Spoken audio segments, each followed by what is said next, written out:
आमच्याकडे ना जर आवडीची भाजी नसली किंवा भाजी तर आहे पण जेवताना ती कमी पडते की काय असा जर विचार मनात आला ना तर आम्ही लगेचच झटपट बनवतो एग ऑमलेट, अंड्याचं ऑमलेट। तर असंच झालं, आज अचानक भाजी कमी पडली आणि मला ऑमलेट करायची वेळ आली। तर म्हणलं चला ऑमलेट बनवता बनवता शूट करू आणि ही रेसिपी तुमच्यापर्यंत पण पोहोचवू, कारण ऑमलेट बनवण्याच्याही बऱ्याच वेगवेगळ्या पद्धती आहेत।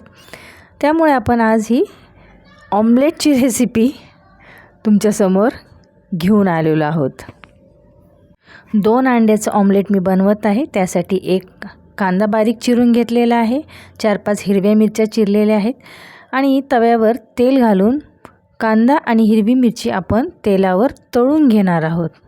छान असं खरपूस होईपर्यंत आपण कांदा आणि मिरची तळून घेतल्यानंतर आपण ते अंड्यामध्ये घालणार आहोत। 2 अंडे मी एका छोट्या बाउलमध्ये व्यवस्थित फेटून घेतलेले आहेत। त्यात आपण थोडीशी कोथिंबीर देखील घालणार आहोत। तर कोथिंबीर इथे धुवून मी कट करून घेतलेली आहे आणि ती देखील आपण अंड्यामध्ये घातलेली आहे। कोथिंबीर घातल्यानंतर आपण अंड पुन्हा फेटून घेतलेलं आहे आणि त्यानंतर जे कांदा आणि मिरची आपण तळून घेतले होतं ते देखील ह्या अंड्यामध्ये आपण घालून घेतलेले आहे आणि चवीनुसार मीठ घातलेलं आहे आणि ते देखील आपण एकजीव होईपर्यंत फेटून घेत आहोत। अशा प्रकारच्या ऑमलेटमध्ये तुम्ही मिरे पावडर देखील घालू शकता आणि जर ऑमलेटची क्वांटिटी तुम्हाला थोडीशी जास्त वाढवायची असेल ना तर तुम्ही थोडंसं 1 टेबलस्पून दूध देखील ह्यामध्ये घालू शकता। तर ऑमलेट आपण तव्यावर घातलेलं आहे आणि ऑमलेट तळण्यासाठी थोडं जास्तीचंच तेल वापरायचं, म्हणजे छान खरपूस असं ऑमलेट तळलं जातं आणि ते थोडंसं क्रिस्पी झालं ना की मग खातानाही छान लागतं। तर संडे स्पेशल रेसिपी आहे ही।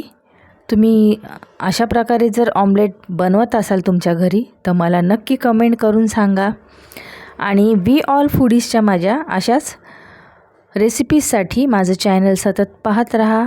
माझ्या चॅनलला लाईक करा आणि सबस्क्राईब करा। तर इथे आपलं एकानंतर एक मी 2 ऑमलेट तळून घेतलेले आहेत आणि आपले मस्तपैकी तवा ऑमलेट इथे रेडी झालेला आहे। तर आता आपण ह्याचा आस्वाद घेणार आहोत। तुम्ही पाहू शकता मस्त असं सोनेरी रंगाचं इथे मी ऑमलेट बनवून घेतलेलं आहे। 2दा उलटून पालटून आपण व्यवस्थित तेलावर हे भाजून घेतलेलं आहे। तर आपलं इथे रेडी झालेलं आहे अंड्याचं ऑमलेट। तर पुन्हा भेटू दुसऱ्या रेसिपीमध्ये। धन्यवाद।